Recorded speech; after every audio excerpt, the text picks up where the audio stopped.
महाराज जी, आपका सत्संग सुनने से पहले जाने-अनजाने में बहुत सारे पाप हुए थे। ज़िंदगी में अभी भी कभी-कभी हो जाते हैं। बाद में लगता है नहीं करना चाहिए था। महाराज जी, मैं इस लायक लाडली जी मुझे कब बनाएँगी? मैं रोज़ नाम जप करने का प्रयास तो करता हूँ, बट अभी भी मेरे से पाप हो जाते हैं। बाद में बहुत ही दुःख होता है कि श्री कृष्ण देख रहे हैं, तू ऐसा नालायक, मैं कैसे लायक बनूँ महाराज देखो, जी? हम ये प्रोत्साहन दे रहे हैं आपको। पहले था आप अपनी गलतियों को गलती मानते ही नहीं थे। समझ रहे हैं ना? आज है कि आप अपनी गलतियों को गलती मानने लगे हैं। मतलब सुधार हुआ है ना? आप जहाँ 100 थी, वहाँ 20 रह गई। 20 में भी आप दुखी हो कि मेरी गलतियाँ चली जाएँ। इसका मतलब सतमार्ग का प्रकाश हो रहा है।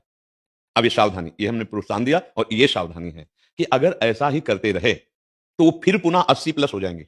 आप गृहस्थ में हो, यदि आपका ब्याह हो चुका है, तो आप पाणी ग्रहण संस्कार की पद्धति के अनुसार गृहस्थ में जिए। आप दूसरी माताओं-बहनों की तरफ गंदी दृष्टि रोकिए, नहीं तो व्यभिचारी की शुभ गति नहीं होती। हमसे चूक होगी तो अपने घर में होगी, बाहर नहीं होगी। ये बात ध्यान रखो। बाहर करना वो चूक नहीं कहा जाता, वो अपराध बनता है। किसी अन्य संबंधियों के प्रति दोष दृष्टि करके, भोग वासना करके वृत्ति बढ़ाना, इसे साधक नहीं कहते हैं। आज तो कम से कम सत्संग का बल आपके अंदर जागृत हुआ कि आप लड़ना शुरू कर दिए। आप उसको परास्त करने की चेष्टा कर रहे हैं। नहीं तो ये इतना दबा देता है, उत्साहहीन कर देता है कि वो व्यक्ति अब मैं नहीं जी सकता। नहीं तो अध्यात्म विहीन जीवन, नारकी जीवन ये मन बना देता है। क्योंकि हम अविनाशी भगवान के अंश हैं, इस शरीर में फंस गए हैं, अब मुझे हटना है। हजार बार अगर हमें काम गिराता है, क्रोध गिराता है, तो हम ढीले नहीं पड़ेंगे।